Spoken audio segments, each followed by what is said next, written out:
My friends, listen to this. I'm going to expose Donald Trump right now for a huge lie that he made today in Scotland while speaking to the European Union. A reporter asked him about aid to Gaza, and he got really upset that nobody had said thank you to him for sending $60 million 2 weeks ago to Gaza for aid. Well, the fact is that he didn't send $60 million to Gaza. He sent $30 million, but it wasn't to Gaza. So the aid actually went to, the fund actually went to the Gaza Humanitarian Foundation. Where do you think that's based? The Gaza Humanitarian Foundation, Donald Trump sent $30 million to 2 weeks ago. Where do you think that's based? It's based actually in Delaware. It's based in Delaware. And do you know why? Do you know what the big controversy is with the GAF, the Gaza Humanitarian Foundation? Is this. Okay? United Nations will not work with them. Aid organizations around the world will not work with them. Why? It's because the funds are administered by the Israeli government and ground forces on the ground. So Donald Trump lied. He said it was 60 million, but it was 30 million. It wasn't to the people of Gaza. It was to Israel to administer that aid to Gaza. Folks, this is crazy stuff, right? This organization is supported by Israel, and it will bring no good to Gaza. Donald Trump is a liar, and I'm exposing him right now. Folks, let me know what you think about this in the comments. I want you to interact with us. I want you to share with us. We need to expose this man for what he is, okay? The source for this, BBC and ABC News in the United States. My name is Nick. Feel free to give me a follow. Let me know what you think about this in the comments. Great news, ladies. The Trump administration is going to fix our reproductive health by taking away our birth control and replacing it with things like the rhythm method. You know, the thing that my mother used back in the 60s when she accidentally had 2 children. Title X is a federal program that's been around since the Nixon era, and it was designed to give low-income women access to birth control. But now they're going to shift those funds over to a new program to help women get pregnant the natural way. So no more birth control, no more IUDs, just basically tracking your period and hoping for the best. And they want to open up training centers like a factory. That's super creepy. Women know how to get pregnant. It's the men who don't know where a tampon goes that should be attending these training centers. First, they want to blame women for infertility because of their lifestyle, and then they want to deny them access to things like IVF that actually work. They call it restorative medicine, and doctors call it unproven at best and dangerous at worst. It's just another attempt to control women and blame them for not producing a child. It's disturbing, and this information needs to be shared so people do not fall for this. Hey guys, how you all doing? Welcome back again to my channel, and thank you so much for clicking to watch this video. So guys, like the Trump administration, I have been telling you guys that Trump administration will not favor the women more especially. Yeah, the women do no longer have right to their bodies. So they do no longer have rights to their bodies, and this has really affected a lot of women. Well guys, I don't want to talk too much, so you welcome back again to today's episode, and let me watch the remaining clip of this video and let me know what you think about them in the comment section, and I'll be coming back to talk more about it. This idea that our energy prices will go up because Europe is buying more from us, that's also false. This isn't a supply shortage. It's a production boom. It's not an idea that energy prices will go up if Europe buys more energy from us. That's not an idea. That is something that has already happened. Yeah, one of these represents LNG exports and the other one represents electricity prices. So this isn't some idea. This is us looking at 10 years of data.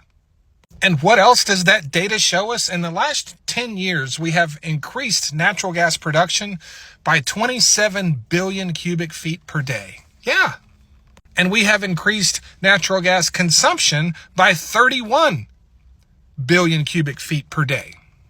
And if you know anything at all about oil and gas production and big increases in production, is that those big increases in production from existing fields all happen in the very early years of trying to increase production. What that means is it is significantly harder now to increase natural gas production today, 10 years later, than it was 10 years ago. It was relatively easy to increase that production back in 2016, 2017. But now that those fields have been depleted so much, it's very hard to increase natural gas production. And the EIA is predicting that we're not going to increase it that much more. But we're going to triple those LNG exports. We're going to triple those LNG exports. That's easy to do. That's easy to do. You just take it from us and give it to them. Yeah.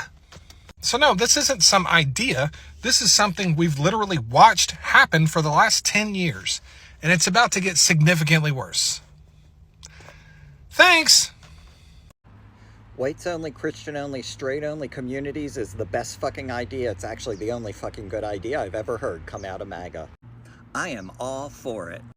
In fact, I think there should be an executive order declaring that all straight white Christians have to build their own communities, put a wall around it, make the MAGA hat your flag. Kirk Cameron and Scott Baio can be in charge of arts and entertainment and call it mayonnaise land.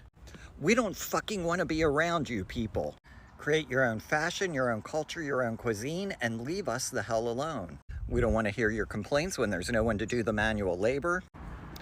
We don't want to hear the complaints from the women when there's no one to do your hairs, your nails, your makeup. And we certainly don't want to be your support system when you're finding out all your husbands are out. Well, we know what they're all out doing. You'll figure it out soon enough. So y'all go create your mayonnaise land and leave us the fuck alone while we're out here enjoying Rainbowtopia.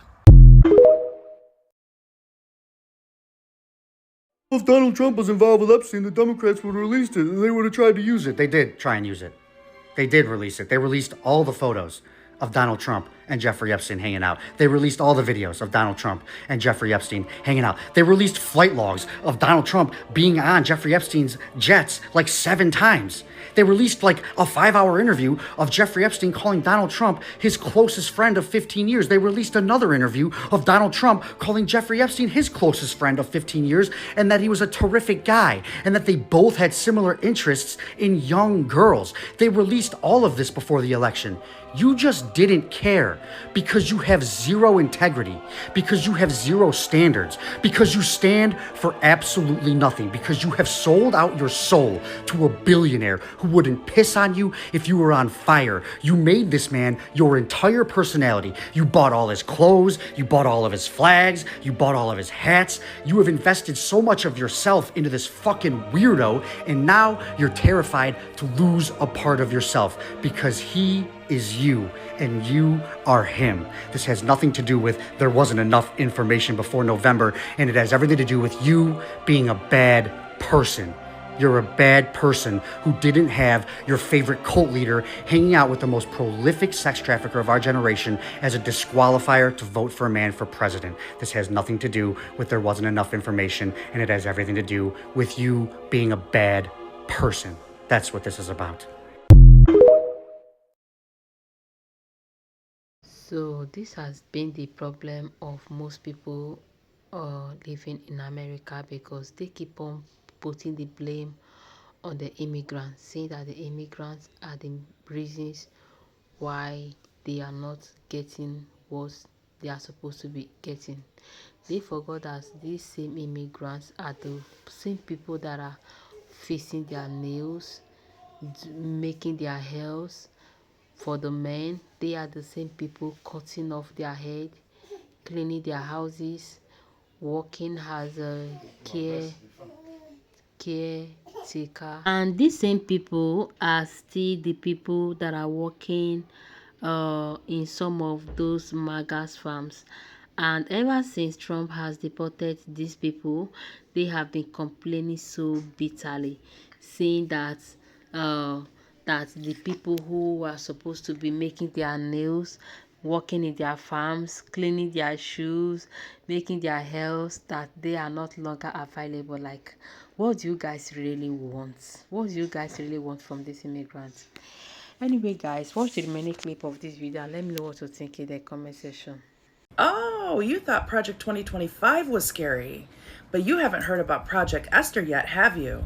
While we've all been distracted worrying about Project 2025 and looking at statistics to see how much of it has actually come to fruition at this point, back in October of 2024, the Heritage Foundation submitted Project Esther, and I'm telling you, it's 1,000 times worse than Project 2025 could ever dream of. Project 2025 is just the beginning of this manifesto. And making a comparison, The Handmaid's Tale, that was the first book. The 6 seasons we watched, that was the first book. There are others. Just like Project 2025 was the prologue to what's about to happen with Project Esther. Reading Project 2025, it spoke very clearly about eradicating all religions from the United States. There will only be one God and one Bible, and it will be forced upon you. It is forced practice of religion. You will not be allowed to speak of any other God. You will not be allowed to read any material outside of that Bible. And if you try to practice anything outside of what you are forced to practice, they will imprison you and put you to death. Project Esther also speaks about surveillance. They want us having something inside of our bodies that is implanted, where the government knows our whereabouts, knows our medical history, our heart rate, our sugar, everything on a 24/7 basis. It talks about suppression, ladies. It talks about the fact that we are no longer considered people. We are the property of our husbands, meaning we no longer can drive, vote, have a bank account, go grocery shopping, wear what we want, have our hair the style that we want it. We are forced to be the property of our husbands.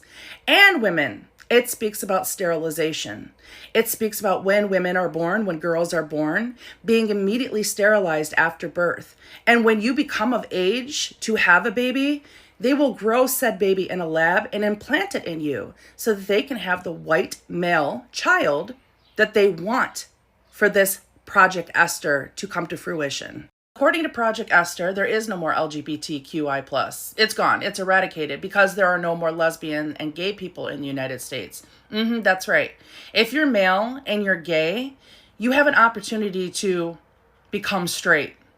And if you choose not to become straight, then you will be put to death immediately. And women, they don't really give a fuck if you're a lesbian or not because you still have a working womb. So you'll be forced to marry a man anyway, and oh well, just deal with it.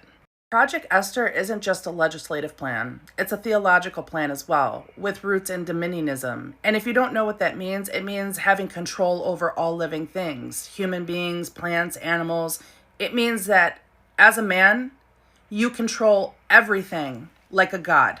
It states very clearly in Project Esther that it has been written to replace the Constitution of the United States with biblical law. That is the whole purpose of Project Esther. Criminalization of abortion with death penalty being the reward will be a national thing for all of us. It won't matter state by state anymore what your governor and your senator say. As a nation, abortion will be criminal and you will be put to death. All public and private schooling will be completely eradicated. All children will be homeschooled through religion. And the best part, chat, for anybody who resists, for anybody who defies this particular law, there are re-education camps to repurpose your brain, to make you more compliant and willing to be a servant of Project Esther's law. By the way, none of this is written in code. I'm not assuming or coming up with ideas based off what I read. No, this is quite literally how it's written.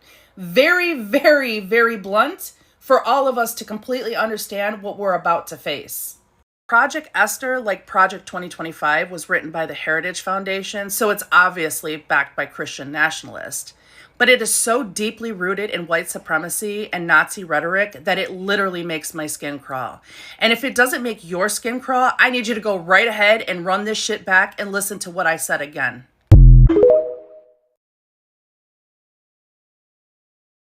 Hi, I'm Bailey. I make political content, and I am currently recovering from a thyroidectomy, and I caught a stomach bug. So I haven't put out any content today, but I'm feeling a little better now. So please bear with me. I do have something to say. I've been seeing a lot of content saying we should bring back bullying, especially when it comes to MAGA. And while I do not disagree, I'm going to play some semantics and say that we don't necessarily need to bully, we need to shame them. Shame is at their core, right? Like, they have no shame. They believe in what they believe in because no one is shaming them. You can bully all day long, you can say mean things, but until you attack their character and make them feel shame, they are never going to change. I have a video going viral right now, and I was talking about how MAGA men get in my live streams and comment on my appearance because they can't argue with me, right? And I don't have to bully them back, you know, because they're bullying me about my appearance, but I don't have to bully them back. I just shame them. And I tell them, wow, you want to protect women and children, but this is how you get on the internet and talk about women. So sure, it's a game of semantics, but we can maybe do both? I don't know. Let me know your thoughts. So it's so unfortunate that a lot of the MAGAs actually voted for Trump without even knowing what they were voting for. Some persons, when you even ask them like what is their reason for voting, they have nothing to say. They have nothing to talk. Some will just tell you, oh, I am voting for him because I like it. Why some will say, oh, I am voting for him because my friend or my brother is voting for him. Some will say, I am voting for him because he's a Christian. Anyway, whatever motive that makes you to vote for Trump, I can't judge you personally and say that your motives are bad. Yeah, and another thing is that a lot of you guys heard about the project 2025. Yeah, you guys had it, and most of you were thinking maybe the project 2025 was designed to uh to affect you people positively without knowing that it wasn't going to add any benefit to you guys. So you guys voted without cross-checking, without finding out, knowing the Trump policy, knowing the policy, the project 2025. You guys just went ahead and voted massively, and right now the whole thing is like a scenario. The whole thing is like a dream. It's like a dream. Yeah, look at the executive order that I've just passed. Look at the big beautiful bill. Like, so many things has actually happened in these few weeks, and more are still going to happen. Oh my god. Anyway guys, let me know what are your thoughts. Let me know what you think about this video in the comment section.